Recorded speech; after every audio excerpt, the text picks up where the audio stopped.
Thank you. So before we get started, if you have any questions throughout this talk, just raise your hand, interrupt me. I don't care. Yes, that.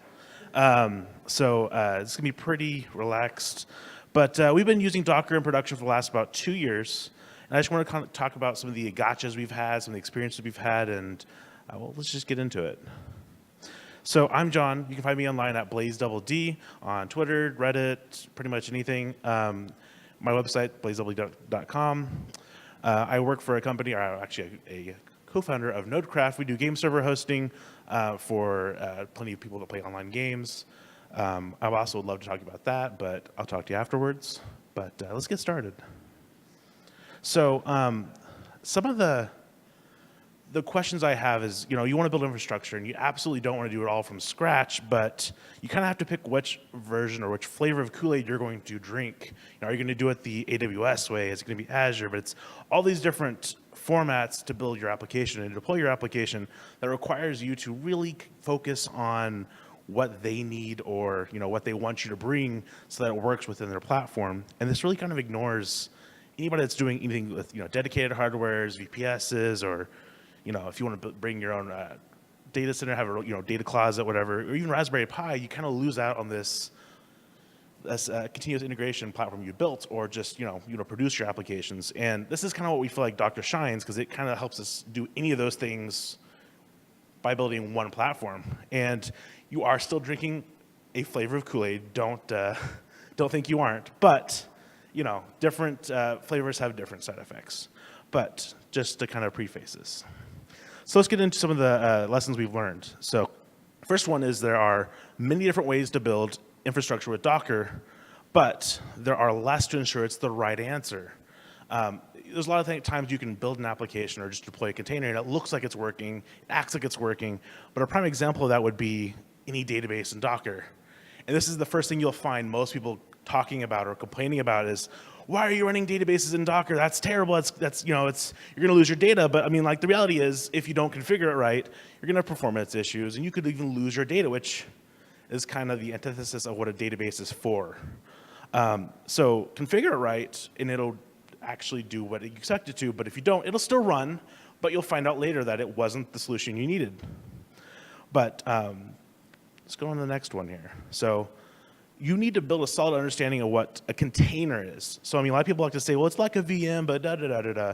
If anything, it's actually much more like a child process in your host machine, depending on where your host machine is, but it's just a process that's running. It's not virtualized, doesn't have any guarantees. And most people love to show you this diagram right here, which, if you look at it, it looks kind of the same, but if you remove the part that says Docker engine and operating system, it's basically what Docker would be without, if you were just running processes. But give a good example. Here is a HTOP on a VM. And this is the part we care about. This is our application running. And everything below it is our operating system that's having to run its kernel, having to do everything to just exist. And the second one here is HTOP from a Docker machine. Well, it looks kind of similar. The reality is our application lives here, but if you were to look inside the container, you'd only see that one line in your HTOP. You would see nothing else.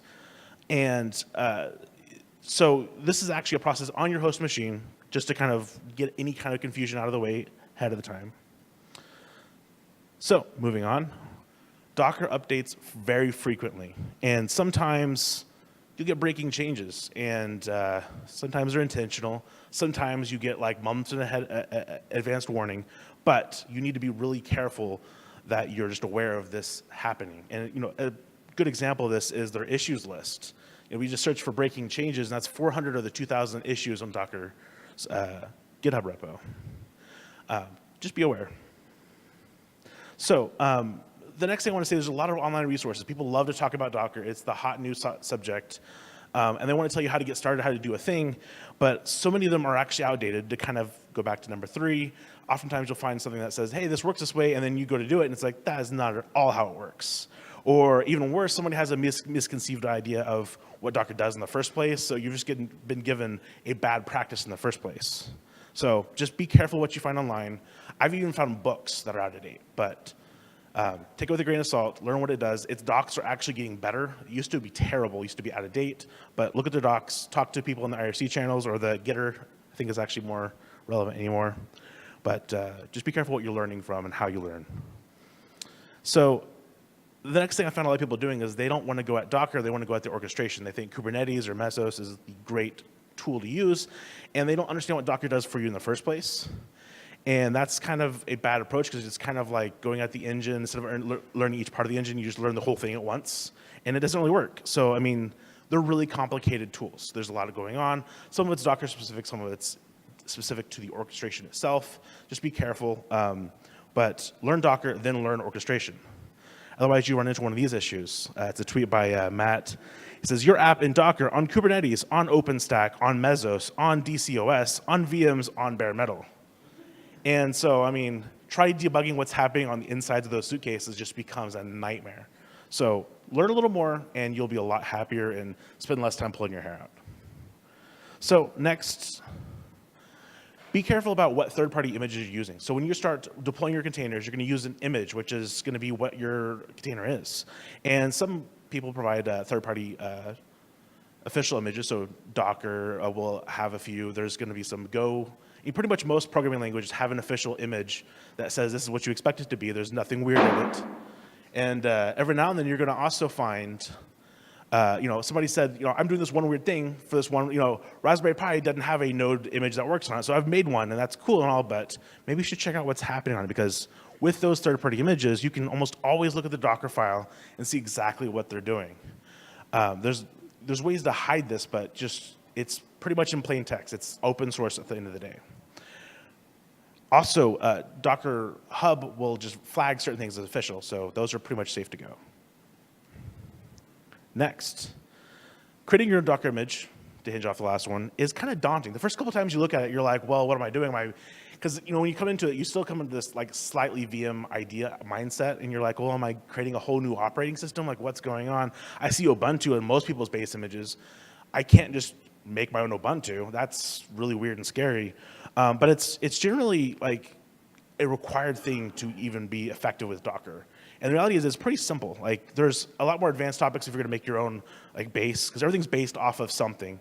This is exactly a copy of our one of our repos in Git.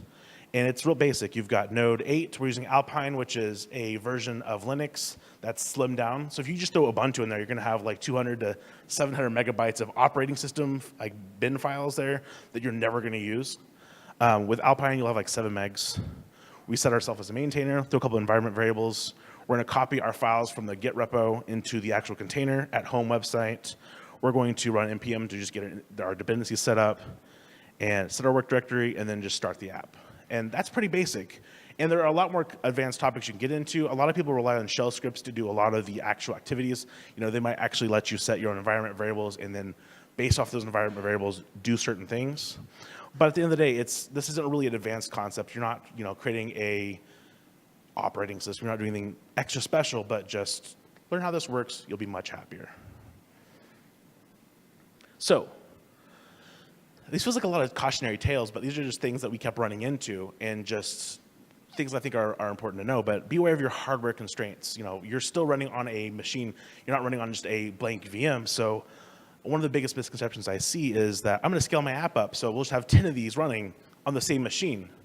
And that's like running 10-year process. You're multi-threading at some point, but you're not really scaling your application out horizontally. You need to actually have other machines.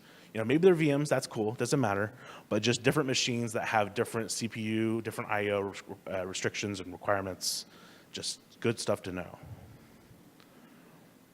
So, just to go back to like talking about your container just for a moment, your dependencies are pretty much everything inside your application. You need to be very aware of them, because performance, stability, the size of the container, and even security are at stake. So back to talking about why we use Alpine. That's the size of your container. Performance can be affected if you have the wrong dependencies. If you have an outdated version of Mono, for example, on your application, you might actually run into issues, or run into, just your application crashes, you don't know why. But just be very aware of what dependencies you do have. And one of the last couple ones we have is security. Is not just a thing that Docker takes care of. It has a lot of security practices built into it, but it's a first-class concern. And you have to make conscious decisions to actually secure your containers. If you don't, you're going to actually expose bigger problems to you're at runtime. And just a few things I would like to hit on just as a couple pointers is, that is not the right order. That's weird. So avoid privileged containers. Basically, by default, your container should run as root user, which if we talk about this as a process like we did before, that means that running in root on the container is actually root on your host machine. You can configure your host not to do that, but that requires you to take that conscious effort to do so. Mounting file systems in your container is, it's sometimes what you have to do to retain your database data. You got to mount those in. But you could also mount things in like your sensitive OS details, like anything like etc password to other parts of your kernel. It doesn't matter. If you mount it into your container has access to your host machine at that point. You can actually even mount Docker's socket file into your container to control Docker, which is more root access at the end of the day, right? Always use a vulnerability scanner. There are so many free ones out there. Docker Hub has one. If you just use their platform, it'll just auto scan your images. If you're, I think it's only to your paid customers, but it's like $8 a month. But you'll find issues like this is a CVE with this version of Ubuntu or this version of Node or whatever, and it just scans your container, says here's what your issues are, here's how you avoid, or how you mitigate them actually, and you can very easily just solve these issues before they're issues. Manage your secrets. This is basic DevOps at the end of the day. There's nothing special here. Docker has its own secret manager, Ansible, Mesos, Kubernetes. Doesn't matter what you're using, use them. Don't just blindly run Docker run with your environment variables. Next, so the way that your container is actually secured is through a couple of different things in Linux called namespaces that actually provide a AppArmor profile depending on which OS you're running on. But these are all things to help secure and lock down your container from the host or from each other. And there's some defaults that they set, but you really need to consider looking at those and locking down further for better controls. If you're wanting the extra security, if you're wanting the extra peace of mind, it's something I would recommend anybody doing pretty much. And the next one is defining custom networks. So within Docker, when you create a actual container or a group of containers you want to connect to each other, they can create an isolated network separate there of the rest of your containers. And if you just start doing that as the default, instead of relying on that default Docker network, you won't have to worry about any weird traffic coming in. It just becomes a lot more simple to deal with. And last, this isn't really a Docker specific thing, but like secure your host machine. Your containers can't be secured if your host machine is compromised. It's not really Docker's fault. And I really wanted to keep it even at 10, but just I had to throw this in here because you'll find a lot of horror stories with Docker. So many people like to tell you how they messed up and they think it's Docker's fault. And I find that you have to look at this with a cynical eye. Like, what actually happened here? Did they fail on Docker's principles? Did Docker do something weird that they shouldn't have? But I find that so many of them are just victims of their own misconceptions. Again, they ran a database without any volume mounts, and they lost all their database, and they're looking at something to blame. But we find it to be a really big set of wins, and let's talk about some of those. So we use Docker pretty much for everything at NodeCraft, starting with some of our legacy systems. So we have a few different things that require some older versions of PHP. We have one thing that's running an older version of Node and kind of cringe at that a little bit. But the reality is that those would be hard to maintain on a base OS. You'd have to have a different binary pointing at a different thing, and that'd be possible, but it'd be a lot of work. And we can build these and maintain these legacy systems and just run them in containers, move them from hosts. It's easy to do, not a problem. We've also got our newer systems, which are some microservices that we've set up. We can actually just literally, with our pipeline, just run Docker, or when we have a Git update, we can just run it through Docker in like about 5 minutes or less. We typically have our application live. And the more interesting use case and much less normal use case is that we actually do our game servers through Docker. So all of our different Minecraft servers, all these different Counter-Strike servers are done by just using a Docker container, and we help orchestrate those ourselves.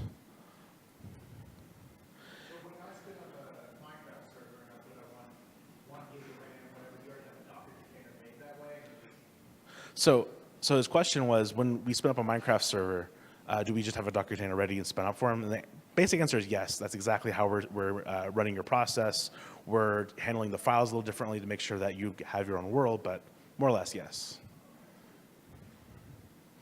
So let's talk about some of the tools we use, because it's not just Docker. Docker's cool, but it needs some extra help for a couple things, such as DevOps. So for all of our continuous integration, we're using Circle CI. It has a lot of really good deep integration into Docker. It's not perfect. That's why it's got an 8.5 out of 10. But it was better than a couple of the ones we looked at.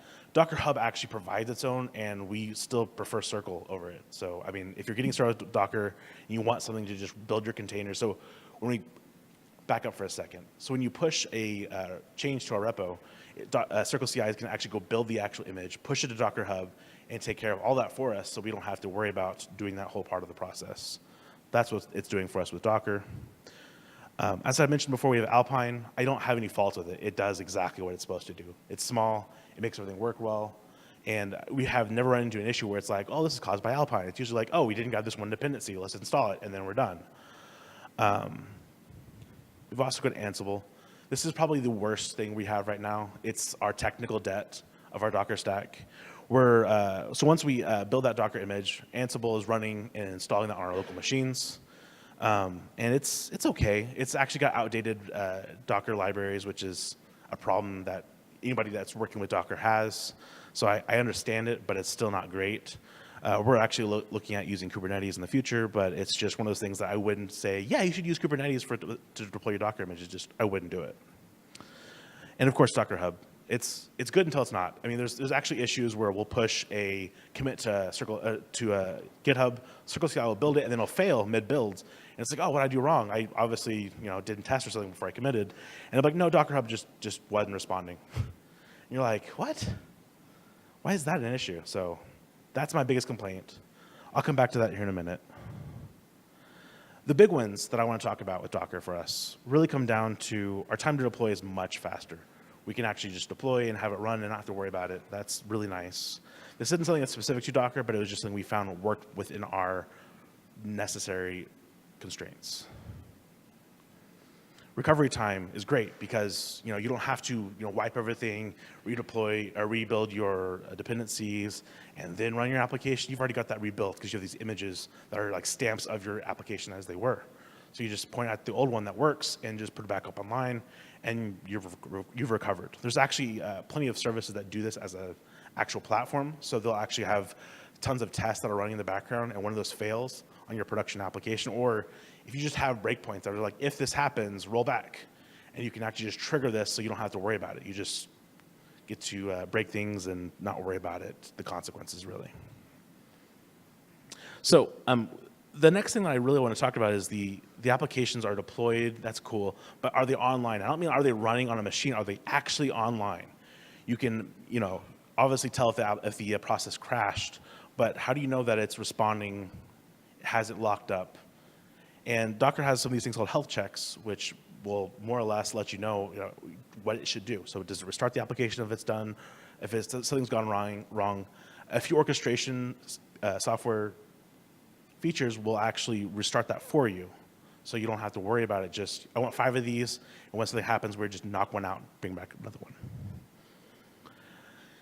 The next thing is multi-host infrastructure. So we don't just deploy to AWS. We don't just deploy to Google. We actually want to have a bunch. So when there's an outage for one of them, it's not taking us down. And if you were to go down the route of just AWS, you wouldn't have that. You'd hope the regions are all fine. But we want more than that. We want to just have everything up. And that's the big win we have, to be honest with you.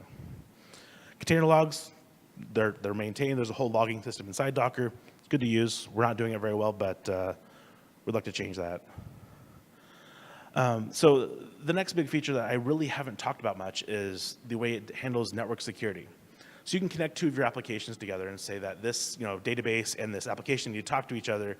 And typically, you may not care where those are. You may actually have them on 2 different VMs, 2 different data centers, doesn't matter. But you still want them to securely talk to each other, and that's a bit of a hassle to set up yourself. Thankfully, Docker provides some tunneling for you. You can actually tunnel your network connection and encrypt your network connection by default. Your 2 containers won't have to worry about the encryption. Just the network it's going over is already encrypted for you. And that's kind of just provided for free. They do a lot of really nice security concerns like rotating your keys.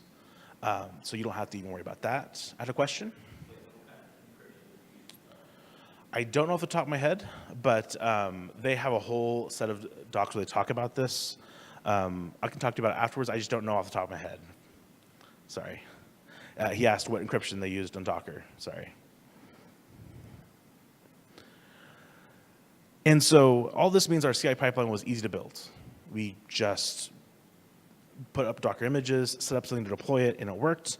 And to kind of put the proof out there, this is our commit history before Docker, and this is when we actually built that CI pipeline. We were just kind of checking stuff in to make sure it was, stored in Git, basically. I mean, it's not something I'm proud about, but that's what we did. And it's a big change. We now made changes constantly. We didn't care. And that's a real significant win, in my opinion. And if you're looking at this, you can actually see the burnout as well. Like, doing great, and then vacation was needed.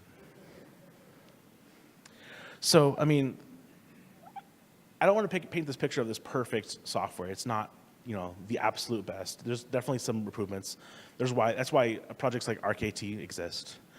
But there's also things that I think we aren't doing very well as a company that we are working to improve. But I want to talk about some of those because it's not just this perfect story.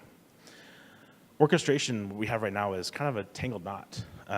We're looking at using Kubernetes, and it's just it's got a bit of a hike on that learning curve. But we've got to do better there. That's something I think a lot of people are moving towards anyways. Like a lot of people are using Kubernetes, a lot of people are using Mesos. You have a question? So he asked, what does orchestration mean to me? And the reality is that you have this image of a application, and your application usually isn't one image because you have a database, you may even have a load balancer, you may have multiple applications, and you have this group of applications that need to run for your program as the humans interact with it work, right? And you can technically run all these individually yourself, and you're not really getting much benefit out of it. What you want is a program that's going to set those up, make sure they're up and deployed to servers for you, and that's what orchestration does. And Docker has its own called Swarm, which is not too bad. There is Kubernetes, which is a multi-tool that's not just Docker, that's not just any one provider, that I would highly recommend you look at. Mesos, I haven't personally invested much into, but I hear a lot of good things. But it's just a tool to make sure that you don't have to worry about where those applications are they up, or wherever the situation is. Does that make sense? Cool. So we also need to improve our logging. We have all these applications spitting out a lot of information, and right now, if we want to go look at those, we have to go SSH into at least a node on that cluster for Docker itself, because you can connect your Docker machines together and go ask, hey, what does that machine say happened because it's down or something? And trying to figure out what happened is it's not aggregated down to a place I can find it, especially if I wanted to look at it on here. So that's our problem we have to solve, but it's not an issue with Docker itself, it's just one of our concerns we kind of had. And yes. He asked if there was thoughts we had on where we want to move with this. We're looking at a few different services that do the logging already as it is, and quite a few of them have bought into the Docker ideology of what they want to do. And we haven't figured out which one we're going to use, but we know it's going to be somewhere along that vein of thought. So Datadog or something like that. So probably our biggest thing that we need to really, really focus on improving is automating our DNS. And the problem really is a lot of people want to build into orchestration. They don't want to say, I want this server on, I want this program on this server, this program, this server. They just say, I have these 10 programs, put them on hardware. I don't care what. I have the hardware somewhere. Maybe I even have a key that says spin up an AWS instance. I don't care. Just give me this. This is what our requirements are. As we scale, as our program needs to scale, we might even spin up more VMs, or we might spin up more containers. It doesn't matter. Just you have these different requirements specified, and you get these containers, and they have different IP addresses, and trying to publish that DNS is still a bit of a struggle. You have to either know what you're publishing, and that's not really fitting into that first idea we had, or you have to have the program itself say, I'm going to set up DNS. I know what my container is because it's been given to me. And so it's one of those weird issues that we just haven't solved ourselves. Our solution right now we're looking at is a system called Traffic. It's spelled Traefik, if I remember right. It's a load balancer that actually integrates with Docker itself, so you can actually set up these public load balancers. You know what their IPs are going to be, and then route your traffic through Docker. So, like I said before, there's a tunnel between the two. So your proxy will just be tunneled straight to your application. Doesn't matter where your application is, it'll just work, which sounds nice. I don't know how it's going to work, but that's what we're looking at. To talk about a couple of things, we have some pain points. Things that we keep just banging our head against the wall on, and the first is learning curve. If you want to bring in new staff in to work with this stuff, you got to hope they at least know what Docker is, or you're just going to have probably about a month of just figuring out what this is back and forth. How does this work? How does this work? And it's not a problem like with a person. It's just a really touchy, complex subject. So it's just a thing. And the next is decision paralysis is just this constant issue. And I don't think it's Docker specific. I think it's actually DevOps specific. Like not I wouldn't say specific, but it's a DevOps problem, right? You definitely have so many different things you can choose from, and it's just like, how do I even know it works? And so you spend a lot of time just bouncing back and forth and just, let's try this one, let's try this one. Oh, yeah, that worked, cool. I'm just gonna ignore everything else because it worked. And so for us, we're actually having some issues creating a dev/test environment. And I feel like for any typical app, especially a web app, that'd be really simple to do. But at the end of the day, we're doing basically containers as a service for people. So that's a little more touchy. We have specific hardware we want to use that we need to test. We have specific network situations, conditions we have to test under. And it's not just straightforward to do. We're working on improving that, but we don't have a good lead on that yet. We're hoping to talk to the head guys, maybe they can help us. I have a question. Yeah, we have a question on the Twitch chat. Daniel Ashcroft asked if you guys were using AWS container service for your staff. So we had a question on Twitch. He asked if we're using any of the Amazon AWS EC2 instances for what now? I'm sorry? You're using a container service for your... So we're using the Amazon AWS container, I forget what is it called? ECR, right. So we aren't currently. I've heard a couple of people that are using it with good success. We don't currently use it. We try to stay a little further away from cloud than most people do, just because we have so much hardware, and once you get to a certain volume, like it's just the cost of cloud is actually way more than you think it is. So we do not. So you're using the Docker Hub product, right? We're actually using Docker Hub, and that's actually one of the points I'm about to get to. And I'll go over that in just a second. So Docker creates its own networks, and it creates a lot of weird situations. So you're actually piping things through. It's technically like fake networks it creates, so it can route your traffic to your container. And sometimes it creates issues, especially if you're trying to create game servers that are like specific to different ports and a typical use case where you want to do different things to it. Like we may have a DDoS attack, and that's just going to cripple what Docker does. So this has been our problem, but it's not something I see a lot of people running in. Excuse me. A lot of people running into. Down the same vein, we have a lot of dependency issues where we're working under a black box situation. So you're like, I hope this is the right dependency, and then you run into issues. You're like, that's not great. Time to just keep swapping things out to see what works. And I feel like this is the same issue you're going to have depending on what kind of VM. This is not a new subject, but it's just still an issue. So Docker Hub, to get back to your question there, is great until it's not. Like I told you, there's outage issues, and you could run your own, but it's not much better. We're looking at a couple of different services. I think Quail is one of them. I think it's Quay is one of them I hear a lot of people talk about. We're looking at switching. We haven't quite made that commitment yet. But there's just so much stuff you have to just consider if you're going to run your own registry, and we just don't want that extra infrastructure to have to maintain. And that's really about it. Like that's all I wanted to talk about. Like it's been a lot of wins or some gotchas. So I just kind of want to open up the floor to any questions you might have. I don't care if they're Docker specific or if you're just anything at all. Yes. What cloud provider? I'm sorry. What? So the question is, what cloud providers do I have footprints in? We actually have quite a few. We're using AWS. We're using Google Cloud. We're actually using some just VM providers. So Vultr, DigitalOcean. I think we have Linode as well, but we're just basically trying to spread ourselves out as far as we can. So when there's issues, if there's issues, we have a load balancer that'll just detect them and just knock them off and just keep operating. Any other questions? All right, well, I feel like that was pretty short, but thank you so much.